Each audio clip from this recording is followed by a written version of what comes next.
சொல்ல மாட்டாருன்னு சொன்னா எனக்கு டவுட் என்னன்னா உங்க அம்மா வந்து பண்ணுவாங்களா அந்த மாதிரி உங்க அப்பா சட்னி கேட்டா எங்க அம்மா மட்டும் எங்க அப்பா சட்னின்னு கேட்டாருன்னு வச்சுக்கோங்க 2 சட்னி செஞ்சு கொடுப்பாங்க. சட்னில சா சொல்றதுக்கு முன்னாடி சட்னி ரெடியா இருக்கு. அப்படியா? கண் பார்வை வச்சு அவர் என்ன யோசிக்கிறாரு, என்ன தேவைப்படும் அவருக்கு அப்படின்னு காலையிலேயே எல்லாமே பண்ணி கொடுத்துருவாங்க. அப்படி ஒரு அண்டர்ஸ்டாண்டிங். ஏங்க நீங்க என்ன எதுக்கு இத கேக்குறீங்க? என்னன்னு சொல்லுங்க. அப்படியே அவ்வளவுதான். இல்ல அப்பாவை கேட்டோம் அம்மா சட்னி 2 சட்னி ஆச்சு பண்றாங்க. நான் கேட்டா அப்பா அப்பா அழுகுறப்ப இழுச்ச வாங்கனா நம்ம இழுச்ச வாங்க. அப்பா மட்டும் ரொம்ப தூரமா வளர்ந்திருக்கா. நான் வந்து கிடையாது. எங்க அப்பா வந்து எங்க அம்மாவை நல்லா பாத்துட்டாரு. எங்க அப்பா மாதிரி நீங்க இருக்கீங்களா? அத சொல்லுங்க. எங்க அப்பா சொல்லுங்க என்னன்னு சொல்லுங்க. இல்ல எங்க அம்மா அப்படி கேட்டா எங்க அம்மா பண்ண மாட்டாங்க. எங்க அம்மா அப்படி சொல்ல மாட்டாங்க. இல்லன்னு சொல்ல மாட்டாங்க. அப்படியே அப்பா செய்வான்னு செஞ்சு கொடுப்பாங்க.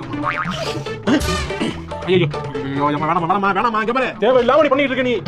என்ன இதெல்லாம் அப்பா மாதிரி கம்பேர் பண்ணிட்டு இருக்காங்க. அம்மா பத்தி சொன்னா டக்கல என்ன அம்மா பத்தி என்ன அப்படி கம்பேர் பண்றீங்க? கம்பேரிசன் தான் உலகத்திலே கொடுமையான விஷயம் தெரியுமா? நீ என்ன பண்றதுடா? Comparison kills originality. கம்பேரே பண்ண கூடாது எதையுமே. சரி. எதுக்கு உங்க அம்மா கூட இப்படி கம்பேர் பண்ணிக்கிறீங்க? கம்பேர் பண்ணல நான் வந்து